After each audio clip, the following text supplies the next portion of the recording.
My self Ranjit Gupta. जैसे कि हम लोगों ने पिछले लेक्चर में बेटा डिस्कस किया था refraction of the spherical surface, तो उसमें हम लोगों ने दो अलग अलग डायरेक्शन किया था, एक बार कॉन्वेक्स से एक बार कॉन्केव से। अब हम इस लेक्चर में हम आज जो है इससे रिलेटेड एक न्यूमेरिकल हम सॉल्व करेंगे, जैसे कि आपके एनसीईआरटी में है, एनसीईआरटी में एग्जाम्पल नंबर 9.6, और उसके बाद इसी कॉन्सेप्ट का यूज़ करते हुए हम लोग लेंस मेकर्स फॉर्मूला भी डिराइव करने वाले हैं। ओके, तो हम ये दो टॉपिक इस लेक्चर में डिस्कस करेंगे। तो पहले हम यहाँ पे न्यूमेरिकल इसका डिस्कस कर लेते हैं जो एनसीईआरटी का दिया हुआ है 9.6। एग्जाम्पल है 9.6। एग्जाम्पल क्या है बेटा? A light from a point source in air fall on a spherical glass surface, means ये spherical glass surface है, ठीक है। अब इस spherical glass surface पे लाइट जो है फॉल करती है फ्रॉम द एयर। तो सपोज पॉइंट सोर्स है जहाँ जो कि यहाँ से सरफेस से 100 सेंटीमीटर की डिस्टेंस पे है, 100 सेंटीमीटर, और इसका जो रेडियस ऑफ कर्वेचर दिया हुआ है दैट इज 20 सेंटीमीटर, और इसका जो रिफ्रैक्टिव इंडेक्स दिया है इस ग्लास सरफेस का ये है 1.5 है। तो अब यहाँ से जो भी लाइट फॉल करेगी यहाँ पे इस सरफेस पे, तो ये कहाँ पे इंटरसेप्ट करेगी या कहाँ पे इमेज फॉर्म करेगी, ठीक है, उसकी लोकेशन फाइंड आउट करेंगे। तो सपोज करते हैं एक रे डायग्राम बनाते हैं, एक हम सीधा यहाँ से पास कर दे, इसलिए सेंटर ऑफ कर्वेचर यहाँ कहीं है, एंड नेक्स्ट ये हो गया आपका पोल, और दूसरी ये डाइवर्जिंग रे लिया हमने, जैसे कि ये। अब इस डाइवर्जिंग रे में हम यहाँ पे ये पास कर दे नॉर्मल, तो बिकॉज ये एयर से जा रहा है, इधर एयर इधर क्या ग्लास, सो टुवर्ड्स नॉर्मल ये बेंड करेगा और ये जाके यहाँ पे कहीं इंटरसेक्ट करेगा, सो इमेज आई फॉर्म होगी यहाँ पे। तो इमेज आई की हमें डिस्टेंस फाइंड आउट करनी है, ठीक है, यहाँ से पोल से क्या डिस्टेंस होगी। तो इसके लिए सिंपली हम अभी जो हम लोगों ने रिलेशन पढ़ा हुआ है माइनस क्या लिखेंगे, minus refractive index of the incident medium. Incident medium कौन है? एयर। एयर का रिफ्रैक्टिव इंडेक्स कितना होता है? 1। सो 1 by object distance. Object distance कितनी 100 है, जिसकी वैल्यू -100 होगी, बिकॉज आप यहाँ पे ये समझ पा रहे होंगे कि ये साइन कंडीशन के अकॉर्डिंग इसकी वैल्यू क्या होगी, नेगेटिव। फिर plus refractive index of the refracted medium.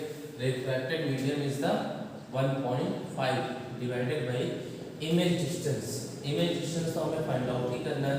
Then हम सपोज करते हैं V में इक्वल टू फाइनल मतलब refractive index of the refracted medium minus refractive index of the incident medium, ठीक है, 1 divided by radius of curvature. radius of curvature कितना है 20, that is plus 20, because क्या है इसकी डिस्टेंस हम इधर मेजर करेंगे। अब यहाँ पे इसको हम सिंप्लीफाई करते हैं, जिसकी वैल्यू क्या हो जाएगी 1/100, प्लस इसको हम लिख सकते हैं 3/2b इक्वल टू, इसको लिख सकते हैं आप 1/40। देन इसको आप सॉल्व करते हैं हम लोग, 3/2b इसको उधर ले जाओगे तो आप क्या होगा माइनस होगा, -1/100। सो एलसीएम लिया हमने, LCM is 200 means 5 minus 2, that means 3/2.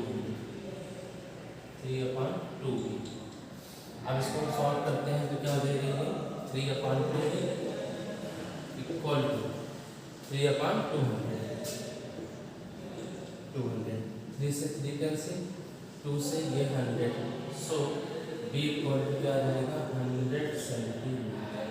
b की वैल्यू आ गई, image distance is the 100 centimetre, means यहाँ पे 100 सेंटीमीटर की डिस्टेंस पे आपकी इमेज फॉर्म हो रही है। ओके, इस टाइप से बहुत सारे क्वेश्चंस आपको मिलेंगे reflection through the single curve surface या स्फेरिकल सरफेस। तो अब इसी कॉन्सेप्ट का यूज करके हम लोग लेंस मेकर फॉर्मूला भी डिस्कस करेंगे।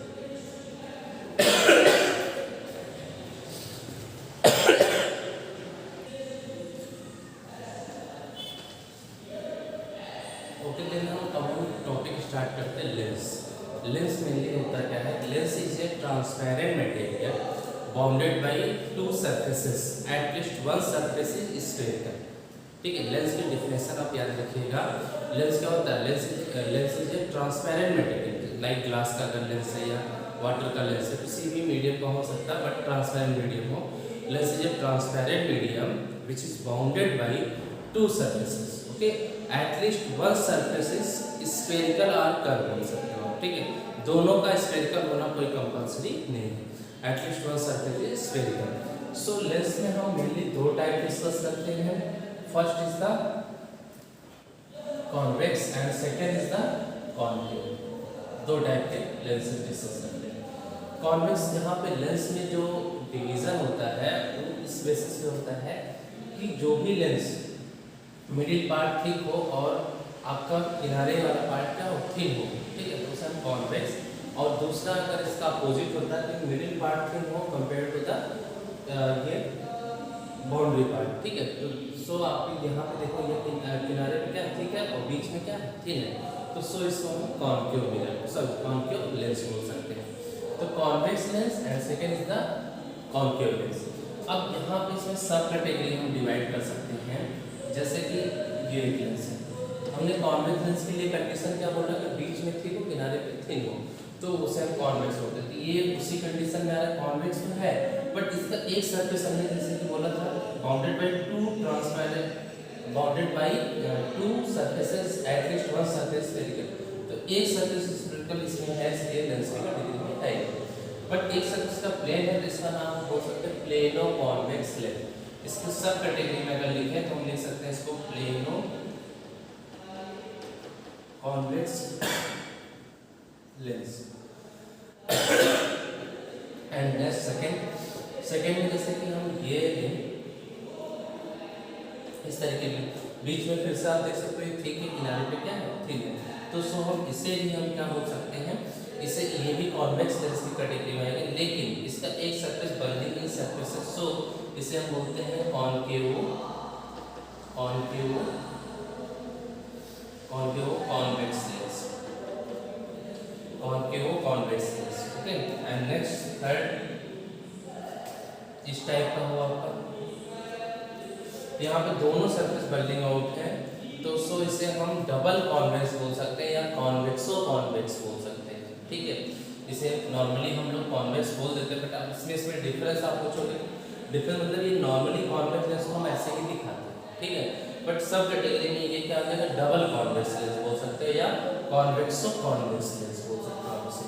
तो that is the double convex lens, ठीक है, बिकॉज दोनों सरफेस बल्जिंग आउट है, सो डबल कॉन्वेक्स लेंस, ओके। अब आते हैं यहाँ पे कॉन्केव लेंस की कैटेगरी में देखें तो पहली कैटेगरी यहाँ पे सेम टाइप की, जैसे इस टाइप की एक सरफेस हमने प्लेन कर दिया, सो इसे हम बोल सकते हैं प्लेनो कॉन्केव लेंस, ठीक है, बिकॉज एक सरफेस का कैसा है प्लेन है और ये किस नेचर की है, कॉन्केव नेचर की है, मतलब बीच में थी किनारे में क्या है, ठीक है। तो सो आप इसको बोल सकते हो आप प्लेनो कॉन्केव, प्लेनो कॉन्केव। उसके बाद नेक्स्ट है, नेक्स्ट यहाँ पे हम लिख सकते हैं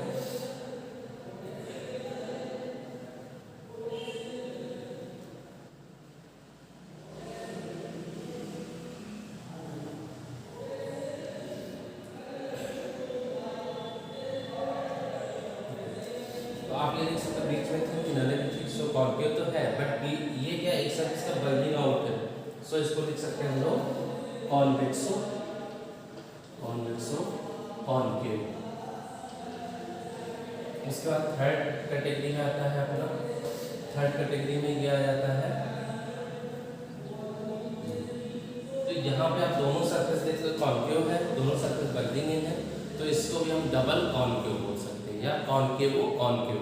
तो यहाँ पे आप इसको बोल सकते हो डबल कॉन्केव, डबल कॉन्केव। तो ये होता है सब कैटेगरी साथ, ठीक है। तो लेंस आप क्लियर होगा, lens is a transparent material which is bounded by two surfaces at least one surface spherical, एक surface at least one surface spherical होना कंपल्सरी है, अदर सरफेस कुछ भी हो सकता है आपका, ठीक है, मींस प्लेन भी हो सकता है spherical, but at least one surface is spherical. अब उसके बाद बेटा हम यहाँ पे नेक्स्ट टॉपिक जो लेंस मेकर्स फॉर्मूला डिस्कस करेंगे, ठीक है, मींस लेंस का जो फोकस लेंथ होता है ये किस किस का, जैसे आपने क्लास 10th लेवल पे लेंस की फोकस क्या होता है कि लेंस के, जैसे कि लेंस इसका ऑप्टिकल सेंटर है, इसके पैरेलल प्रिंसिपल एक्सिस पैरेलल कोई भी रे इंसिडेंट होती है, आफ्टर रिफ्लेक्शन प्रिंसिपल एक्सिस को जहां भी इंटरसेक्ट करे दैट इज द फोकस। ठीक है, यहाँ पे रियली यहाँ पे इंटरसेक्ट कर रही है, बट अगर हम कॉन्केव में देखें तो कॉन्केव के केस में हम ऐसे इस तरीके से देख सकते हैं कि यहाँ पे पैरेलल अगर कोई भी रे है तो ये डाइवर्ज करती है, तो सो रियली तो नहीं इंटरसेक्ट करेगी बट वर्चुअली यहाँ पे इंटरसेक्ट करती हुई लगेगी, that is the virtual focus. ये हो गया आपका। तो इसी डिस्टेंस को हम लोग क्या बोलते हैं, फोकल लेंथ। जैसे यहाँ पे इसकी डिस्टेंस को हम क्या बोलते हैं, फोकल लेंथ, ऑप्टिकल सेंटर से फोकस की डिस्टेंस को। तो ये फोकल लेंथ जो है किस किस फैक्टर पे डिपेंड करते हैं, इसके लिए हम एक रिलेशन डिराइव करेंगे लेंस के रेडियस ऑफ कर्वेचर, जैसे दो सर्कल्स दोनों के अलग अलग रेडियस ऑफ कर्वेचर, लेंस के मटेरियल, इन सब के साथ इस फोकल लेंथ का हम रिलेशन करते हैं, that is known as the lens makers formula. ठीक है, तो उसी हम लेंस मेकर फॉर्मूला को डिस्कस करेंगे। वहाँ पे हम कॉन्सेप्ट जो यूज़ करेंगे reflection through the spherical surface में जो फॉर्मूला डिराइव किया उसी कॉन्सेप्ट को हम वहाँ पे यूज़ करेंगे। ओके, तो सो हम next topic lens maker formula discuss करते हैं।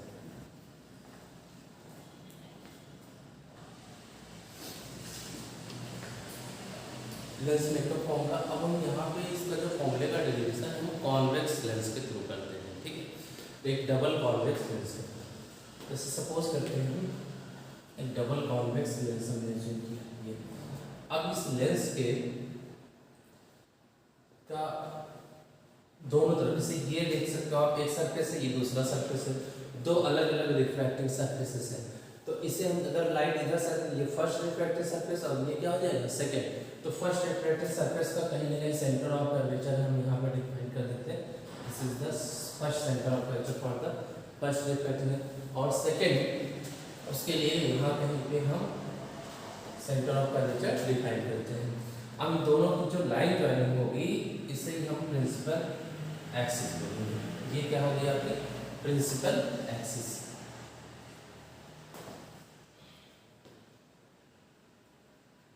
ये हो गई प्रिंसिपल एक्सिस, और इनका जो मिड पॉइंट होता है ये इसे बोलता है ऑप्टिकल सेंटर।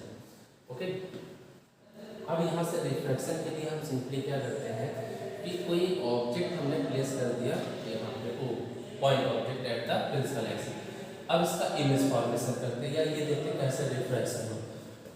इसके बाहर का सराउंडिंग मीडियम का रिफ्रैक्टिव इंडेक्स n1 है, मतलब लेंस के जिस मीडियम में रखा है लेंस उसका रिफ्रैक्टिव इंडेक्स n1 लिया हमने, which is rare medium, and second is the lens के मटेरियल का रिफ्रैक्टिव इंडेक्स n2 है, विच इज डेंसर, मतलब जो लेंस का मटेरियल का मीडियम है, मटेरियल का जो रिफ्रैक्टिव इंडेक्स है वो इससे ज़्यादा है, lens is denser than compare to the surrounding. Okay, so अब यहाँ पे रिफ्लेक्शन के लिए एक रे हमने प्रिंसिपल एक्सिस पे अलोंग पास कर दी जो कि सीधे पास हो जाएगी, एंड सेकेंड ये रे लिया हमने।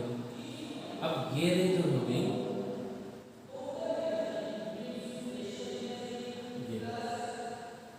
अब ये रे डाइवर्जेंट, तो आप देख सकते हैं यहाँ पे रिफ्लेक्शन होना है, तो यहाँ पे रिफ्लेक्शन होने के लिए हमें क्या चाहिए, नॉर्मल चाहिए। तो नॉर्मल हम कहाँ से ड्रॉ करेंगे, सेंटर ऑफ कर्वेचर से। सेंटर ऑफ कर्वेचर से हमने यहाँ पे नॉर्मल ड्रॉ कर दिया, दैट इज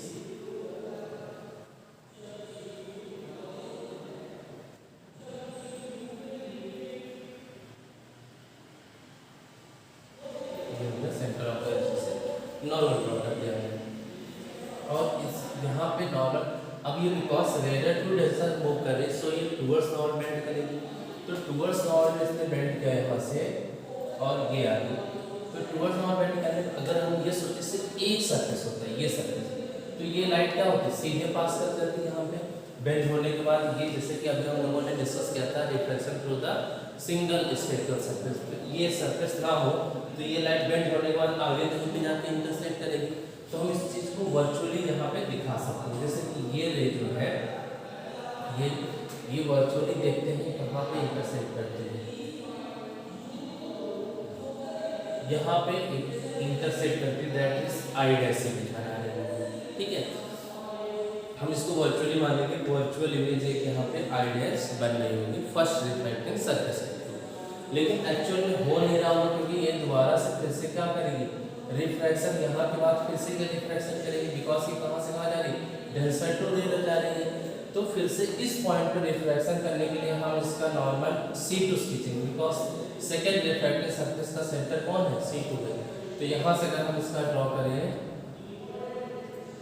नॉर्मल,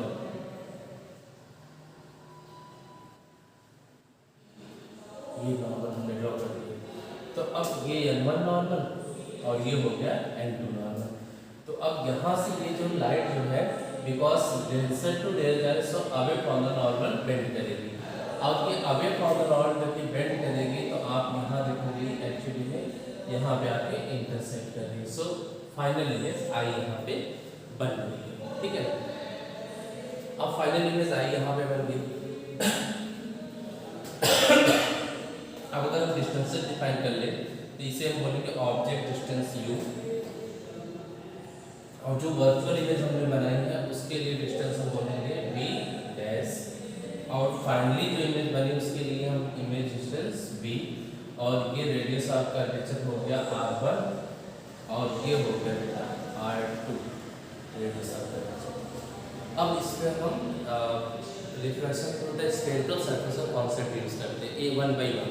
जैसे हम ये पहला सरफेस लेंगे, फर्स्ट रिफ्रैक्टिंग सरफेस जो कि स्फेरिकल है, इस पे हम लगाएंगे। उसके बाद सेकंड दूसरा सरफेस ये रखेंगे। इसमें ये ध्यान रखेंगे फर्स्ट रिफ्रैक्टिंग सरफेस के लिए ऑब्जेक्ट कौन है, वो है जिसके थ्रू इमेज कौन बन रही, आई डैश, उसके लिए इमेज क्या है आई डैश, जो कि वी डैश। लेकिन सेकंड के लिए, सेकंड सरफेस आप देख रहे हो रिफ्रैक्टिव सरफेस के लिए, ये इसके थ्रू जो इमेज बनी है फर्स्ट इमेज, कोई दूसरे वाले सरफेस के लिए एज ए ऑब्जेक्ट ट्रीट करेगी, मींस दूसरे रिफ्रैक्टिव सरफेस के लिए I dash as a virtual object treat होगा, ठीक है। और उसके लिए जो फाइनल इमेज बनी that is I from the v distance, ठीक है। तो ये हम यहाँ पे यूज करेंगे for the first refracting surface, for first refracting surface, first refractive surface के लिए देखें तो यहाँ पे हमने कॉन्सेप्ट जो बताया था क्या था, minus refractive index of the incident medium. Incident medium आप देख सकते हो कौन से यहाँ पे N1 upon object distance that is u, फिर plus refractive index of the refractive. जैसे देखिए इस सरफेस के लिए रिफ्रैक्टिव रे ये है, तो इसके लिए आप बोल सकते हो क्या किस मीडियम है N2, so N2 upon image distance, image distance कितने पे है v dash, v dash equal to N2 final means refracting medium का refractive index minus incident medium का upon radius of curvature, okay. तो ये रेडियस ऑफ कर्वेचर कितनी है, sorry first surface का r1 है, तो यहाँ पे r1 पुट कर दिया। उसके बाद अब हम यही same concept for the second refractive surface, for the second refracting surface, second refracting surface. अब इसके लिए हम सेकंड रिफ्रैक्टिंग सरफेस पे ध्यान दीजिएगा, ये वाला सरफेस आपका सेकंड रिफ्रैक्ट, जिसके लिए इंसिडेंट रे कौन है, ये है आपका जो कि किस मीडियम N2, और रिफ्रैक्टिंग रे ये है जो कि किस मीडियम है N1। इस साइड में N1 ही होगा, surrounding medium this is N1। तो सो यहाँ पे सॉल्व करें minus refractive index of the incident medium, incident medium is the N2 for the second upon object distance. तो इस सेकंड सरफेस के लिए ऑब्जेक्ट कौन है, फर्स्ट का जो इमेज है सेकंड के लिए एज ए ऑब्जेक्ट ट्रीट करें, virtual object that is I dash at the distance of v dash. तो so v dash plus refractive index of the refracting medium that is N1 by image distance that is v। Finally इसकी जो image बन रही आई यहाँ पे जो कि कितने डिस्टेंस पे, v डिस्टेंस पे, then is equal to final, final कहा गया था रिफ्रैक्टिव मीडियम इसके लिए कौन है N1, सो N1 माइनस इंसिडेंट मीडियम कौन है सेकंड के लिए N2 upon radius of curvature is R2। ये आपका फॉर्मूला बन गया। This is equation 1 and this is equation number 2। अब हम दोनों इक्वेशंस को ऐड करेंगे, equation 1 plus 2, adding equation 1 and 2। Equation 1 और 2 को ऐड करोगे तो क्या देखोगे आप, n2 upon b dash positive n2 upon b dash negative, so ये कैंसिल आउट। ओके, बच गया था minus n1 upon u plus n1 upon b। तो हम ये लिख सकते हैं लेफ्ट हैंड साइड में minus n1 by u plus n1 upon b, ये लिख सकते हैं इक्वल टू अब यहाँ पे आप देख सकते हो माइनस साइन क्या कर सकते हैं, यहाँ पे दोनों को सम करेंगे। अगर हम माइनस साइन कॉमन लेके करें तो क्या हो जाएगा, ये भी n2 माइनस n1 हो जाएगा। सो हम दोनों में n2 माइनस n1 को कॉमन भी ले सकते हैं। तो हम यहाँ पे माइनस साइन को कॉमन ले लेते हैं, ठीक है। तो माइनस साइन बाहर कॉमन ले लेते हैं, क्या हो जाएगा ये n2 माइनस n1 अपान r1, और ये माइनस साइन कॉमन ले लेंगे प्लस करने पे यहाँ पे क्या आ जाएगा minus that is n2 minus n1 upon r2। यहाँ पे क्या है r2 n2 माइनस n1 अपान r2, ये लिख दिया हमने। अब यहाँ से हम n1 को कॉमन ले लेते हैं, n1 को कॉमन लेके क्या लिख सकते हैं 1 upon b minus 1 upon u equal to n1 को उधर कॉमन कर, यहाँ से n2 माइनस n1 कॉमन लिया हमने दोनों में से, और ये n1 से ले जाके डिवाइड कर दिया अपान n1, ब्रैकेट में क्या बचा 1 by r1 minus 1 by r2। ये आप देख सकते हो यहाँ पे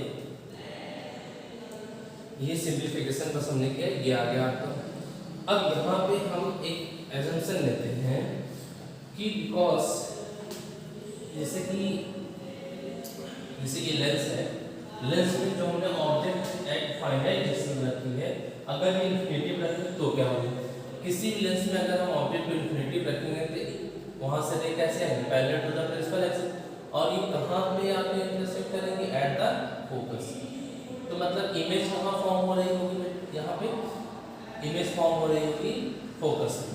तो इसका मतलब ये होगा इस सिचुएशन में u की वैल्यू अगर इन्फिनिटी हो, ऑब्जेक्ट को कहाँ रखें इन्फिनिटी पे रखें, तो इमेज कहाँ बन रही होगी at the focus, that means image distance equal to the focal length. Okay, तो सो यही एजम्पशन हम इस इक्वेशन में पुट कर देते हैं, ठीक है। तो इस इक्वेशन में पुट करने में मतलब 1 बाई u, v की वैल्यू क्या रखेंगे हम f, हम क्या मान लेंगे ऑब्जेक्ट अगर इन्फिनिटिव रख दें तो इमेज कहाँ बनेगी एट द फोकस, तो u की वैल्यू इन्फिनिटी देन v की वैल्यू f, तो v की वैल्यू हम यहाँ पे पुट करें that is f focal length of the lens minus 1 by u की वैल्यू क्या है यहाँ पे इस केस में इन्फिनिटी, तो सो इक्वल टू, अब इसको हम क्या लिख सकते हैं n2 upon n1 minus n1 अपान n1, तो कैंसिल हो जाएगा। सो इसको लिख सकते हैं हम लोग n2 upon n1 minus 1 by r1 minus 1 by r2। Then इसको अगर हम सिंप्लीफाई करें तो लिख सकते हो 1 बाई f इक्वल टू, इसे लिख सकते हैं हम लोग relative refractive index 1 n2 upon n1 को लिख सकते हैं relative refractive of second with respect to first minus 1 by r1 minus 1 by r2। ये हो गया बेटा लेंस मेकर्स फॉर्मूला, इसी को बोलते हैं lens maker formula. That means lens की जो फोकल लेंथ होती है वो डिसाइड होती है relative refractive index of the lens और उसके दोनों सरफेस के रेडियस ऑफ कर्वेचर पे, ठीक है। तो ये हो गया आपका फॉर्मूला। ये रिलेशन बहुत ही इंपॉर्टेंट है जिसमें हमने refraction through the single curve surface का यूज किया, और इसके बाद हम लोग कुछ स्पेशल केस वगैरह डिस्कस करेंगे नेक्स्ट लेक्चर में।